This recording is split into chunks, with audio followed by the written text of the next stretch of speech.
Hello everyone and welcome back to our YouTube channel जिसका नाम है इन्फो शेयरिंग। दोस्तों, आज हम इस वीडियो में जिस बात पर बात करने जा रहे हैं वो service class and business class दोनों के लिए काफी ज्यादा फायदेमंद होने वाली है, specially for the service class. क्योंकि दोस्तों, महीने की पहली तारीख को हमारे मोबाइल में एक बहुत ही मीठा सा मैसेज आता है that your account has been credited with some X amount, और वो दिन बहुत खुशियों का दिन होता है।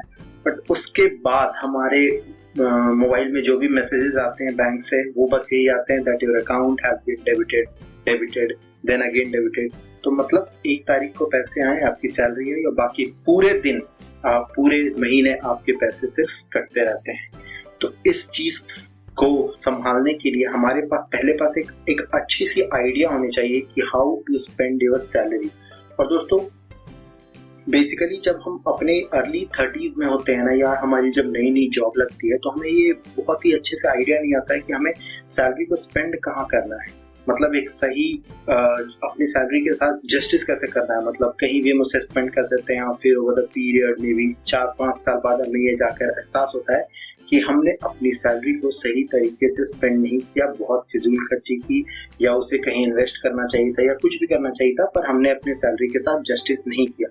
तो आज हम इस वीडियो में जानेंगे कि how one should spend his और हर सैलरी, और ये दोस्तों टोटली मेरे अपने पर्सनल एक्सपीरियंस से है। तो चलिए इस वीडियो में आगे बढ़ते। तो दोस्तों, बेसिकली मैं आज बात करने जा रहा हूँ 50-20-20 एंड 10 रूल। अगर आप YouTube पे सर्च करेंगे या नेट पे सर्च करेंगे तो आपको बहुत ही अलग अलग प्रोपोर्शन में ये रूल्स मिलेंगे। कोई 50-30 की बात करेगा, कोई अलग, पर ये मेरा अपना पर्सनल एक्सपीरियंस है 50-20-20-10 रूल, जो मैंने अपने लिए बना रखा है, और यही मैं आप लोगों के साथ शेयर करने जा रहा हूँ। तो दोस्तों, मान लीजिए कि किसी भी एक इंडिविजुअल की सैलरी 30,000 रुपये है, तो उसको अपने 30,000 को किस तरह स्पेंड करना है इन द मंथ, जिस मंथ में भी उसकी सैलरी आई है। तो उसी का 50% हम कहीं बताएंगे कि कहाँ स्पेंड करना है, फिर वो 20% कहाँ स्पेंड करना है, फिर अगला 20% कहाँ स्पेंड करना है, फाइनली वो जो 10% है वो कहाँ स्पेंड करना है। तो सबसे पहले दोस्तों, 50% हमें अपनी सैलरी का अपनी नेसेसिटी पे खर्च करनी चाहिए। अब नेसेसिटी में क्या आ सकता है, अगर आप कहीं रह रहे हैं, जिस घर में रह रहे हैं, अगर उसका आपको रेंट देना पड़ रहा है तो that is a necessity. Similarly the grocery आप जो खरीद रहे हैं that is a necessity. Transportation, अगर आप ऑफिस, अभी तो चलिए वर्क फ्रॉम होम का सिनेरियो, बट अगर इन फ्यूचर अगर जब ऑफिसेज खुलेंगे तो आपको टू एंड फ्रो मोशंस करने पड़ेंगे, उनके उस केस में जो भी आप ट्रांसपोर्टेशन यूज करेंगे उसमें जो खर्चा आएगा that is a necessity. Similarly electricity bills, internet bills, gas bills, phone bills, all these are the part of necessity.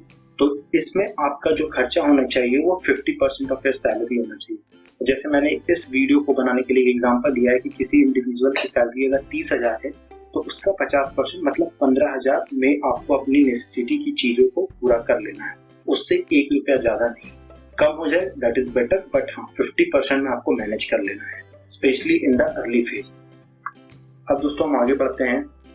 The next 20%, मतलब आपकी 30,000 सैलरी तो उसमें से 15,000 आपने अपनी नेसेसिटी पे खर्च कर दिए। अब आपके हाथ में 15,000 बचे हुए, तो उस 15,000 का 20% दैट इज 6,000 रुपीज आपको लग्जरी पे खर्च करना है। अब लग्जरी क्या होगा दोस्तों, जैसे कि एक्सपेंसिव एसेसरीज। बहुत हमें बेसिकली यंग एज में हमें बहुत ही एक्सपेंसिव एसेसरीज लेने का शौक होता है, जैसे कि ब्रांडेड घड़ियाँ, मे बी एयरपॉड्स, या किसी तरह की बहुत ही महंगी phone, for example like iPhone. तो लोगों को बहुत शौक है एक्सपेंसिव एसेसरीज खरीदने का। Similarly branded cloth is a necessity, but दोस्तों हमारे यंग एज में हमें क्या रहता है कि हमें ब्रांडेड क्लोथ पहनने हैं, तो branded cloth comes under luxury. So and similarly the vacation, हमने बहुत सारी मूवीज देख ली है जिसमें वो लोग कहते हैं कि आज जीना है कल नहीं है, पर ऐसा होता नहीं है दोस्तों। सबको जीना है एक अच्छे लंबे समय के लिए। तो जब भी आप अपनी इनिशियल फेज में रहें, अपनी मतलब फाइनेंशियल जर्नी की इनिशियल फेज में रहें, तो आप खर्च करें। मैं ऐसा नहीं कह रहा हूँ कि आप expensive accessories, branded clothes, vacation पे पैसे खर्च ना करें, पर that should be the 20% of your salary, मतलब कि 6,000 in case if your salary is 30,000। अब कोई अगर मुझे बोलेगा कि भैया मुझे तो आईफोन लेना है, तो 6,000 में आईफोन कैसे आ जाएगा? बिल्कुल सही बात है, आईफोन 70,000, 80,000, 1,00,000 बहुत महंगे महंगे फोन आते हैं। तो दोस्तों यहाँ पर कैच पॉइंट यही है कि आपको आईफोन हर महीने नहीं लेना है। सिमिलरली आपको वेकेशन हर महीने तो जाना नहीं है।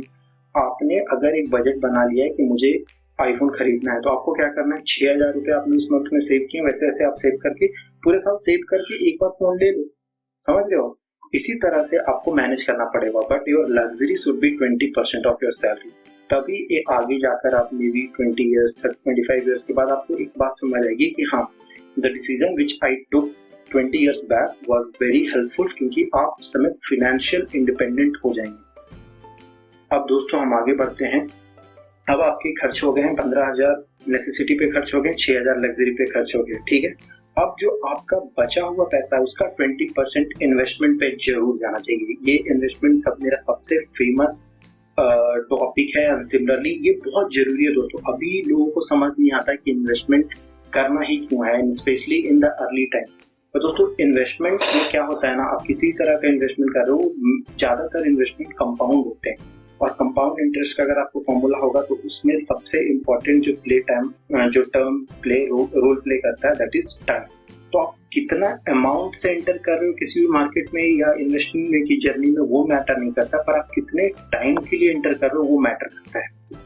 तो जैसा मैंने ये लिखा है 20% ऑफ योर सैलरी, तो 20% of your salary will be 6,000 in case if your salary is 30,000। तो आपको इन्वेस्टमेंट में 20% इन्वेस्ट करना है।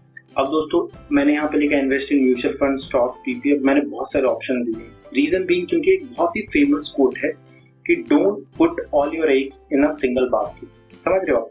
यहाँ पे मैं एक बहुत ही डिटेल वीडियो आपको बना दूंगा कि एक इंडिविजुअल का डाइवर्सिफाइड पोर्टफोलियो कैसा होना चाहिए इन्वेस्टमेंट का। पर अभी आप मोटा मोटी समझ लो कि आप जो भी पैसे कमा रहे हो, अभी आपकी जो भी सैलरी, उसका 20% आपको इन्वेस्ट करना ही करना है। इसमें दोस्तों कोई कोताही नहीं चलेगी अगर आपको आगे जाकर फाइनेंशियल इंडिपेंडेंट होना है तो। और दोस्तों फाइनली जो आपका 10% बचता है that will go to saving. अब यहाँ कुछ लोगों को ना डिफरेंस नहीं समझ में आता saving and investment. Saving and investment में बहुत ही एक फाइन लाइन है। आपको लगता है कि आपने सैलरी आई, आपने जो भी खर्च किया, बाकी जो अमाउंट आपके सेविंग अकाउंट में पड़ा हुआ है या सैलरी अकाउंट में पड़ा हुआ है वो बढ़ रहा है दोस्तों, वो उसका रेट ऑफ इंटरेस्ट इतना कम है ना कि वो अभी के इन्फ्लेशन को भी बीट नहीं कर पाएगा। तो आपको क्या करना है ना, आपको 10% of your salary he saving account में रखना है। और यहाँ पे मैंने जो लाइन लिखी वो चलिए पढ़ती, park this amount to a separate saving account as an emergency fund. अब ये क्या बात है, अलग अकाउंट की बात क्यों कर रहा हूँ दोस्तों, मैं दोस्तों ये एक्सपीरियंस से कर रहा हूँ। एक्सपीरियंस जो हमने सबने फेस किया है कि पिछले कुछ सालों में हमने बहुत सारे बैंक में अलग अलग तरह के घोटाले देखे हैं, और हमने देखा है कि लोगों के पैसे बहुत दिनों डूबते नहीं है, पर एटलीस्ट बहुत सारे दिनों, बहुत लंबे अंतराल के लिए फ्रीज हो जाते हैं, और उस समय बहुत ही पैनिक का सिचुएशन होता है। तो आपको क्या करना है, अगर आप सैलरीड एम्प्लॉय हैं तो जाहिर सी बात है आपकी एक सैलरी अकाउंट होगा। सिमिलरली आप एक सेपरेट बैंक में सेविंग अकाउंट खुलवा लें, और मेक श्योर करें कि दोनों बैंक हो जो अलग हो। ऐसा नहीं है कि सेम बैंक में आप दोनों अकाउंट रख रहे हैं।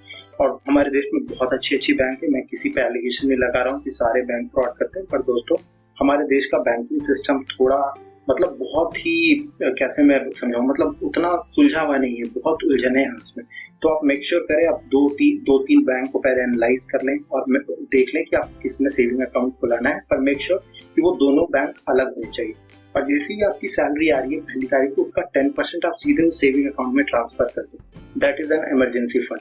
क्योंकि खुदा ना खास्ता आगे किसी भी तरह की इमरजेंसी आ रही है तो आप सेविंग से निकालो, क्योंकि इन्वेस्टमेंट आपने कर रखा है और उसमें मार्केट ऊपर है नीचे है, उसका लिक्विडिटी थोड़ा कम होता है, समझ रहे हो आप। तो उस समय आपको लॉसेस हो सकते हैं और आपको एकदम अर्जेंसी पे वो पैसे मिल नहीं पाते हैं। तो ये किसी भी अर्जेंट सिचुएशन में आपका ये जो सेविंग अकाउंट में पैसे पालते हैं ना, वो काफी मदद करेगा। और दोस्तों एक मैं टिप आप लोगों को देना चाहता हूँ कि जाहिर सी बात है, अगर आपने अपनी किसी की भी जॉब लगती है, किसी का भी करियर स्टार्ट होता है, तो उस समय सैलरी कुछ भी होती है, एक्स अमाउंट होती है, पर वो एक्स अमाउंट हमेशा के लिए फिक्स नहीं होती। हर साल आपको इंक्रीमेंट मिलेगा, बोनस मिलेगा, बहुत कुछ होगा।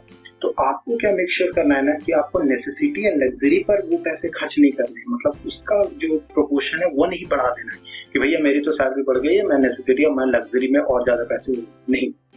या तो आप जो पहले से चल रहे थे उसी बेयर मिनिमम पे रहें या और कम ही कर दें, समझ रहे हो। बट आपका जो मेजर प्रोपोर्शन बढ़ना चाहिए वो इन्वेस्टमेंट में बढ़ना चाहिए, क्योंकि जैसा मैंने पहले ही बताया कि हमारे इन्वेस्टमेंट में ज्यादातर कंपाउंडिंग इफेक्ट लगता है, और कंपाउंडिंग इफेक्ट में जो सबसे ज्यादा रोल प्ले करता है दैट इज टाइम। तो दोस्तों आशा करता हूँ वीडियो से कुछ अच्छी जानकारी मिली हो कि आपको अपनी सैलरी के साथ कैसे जस्टिस करना है और आपको कैसे एक बहुत ही यंग एज में एक सही डायरेक्शन लेना है अपने सैलरी के साथ। और मैं ऐसे कंटेंट अपने चैनल पे बहुत ही रेगुलर इंटरव्यू पे डालते रहता हूँ। तो इस चैनल को ग्रो करने के लिए दोस्तों आप लोगों के साथ की काफ़ी ज़रूरत है। तो please do like, share and subscribe. इस वीडियो को अपने फैमिली में, अपने फ्रेंड्स में भेजिए और इस चैनल को ग्रो करने में हेल्प कीजिए। Thank you, bye.